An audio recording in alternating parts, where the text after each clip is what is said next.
حضرت سیدنا حسن بن عبد الرحمن علیہ الرحمہ فرماتے ہیں کہ بصرہ میں ایک مالدار شخص رہتا تھا۔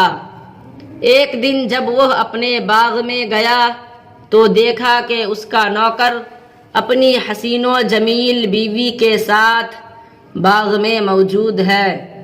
نوکر کی خوبصورت بیوی کو دیکھ کر مالدار کی نیت خراب ہو گئی۔ اس نے عورت کو محل میں بھیجا اور نوکر سے کہا، جاؤ ہمارے لیے کھجوریں توڑ کر لاؤ۔ جب کھجوریں توڑ چکو تو فلاں فلاں کو میرے پاس بلانا۔ نوکر حکم پاتے ہی کھجوریں لینے چلا گیا۔ ابھی اپنے محل میں آیا اور نوکر کی بیوی سے کہا، تمام دروازے بند کر دو۔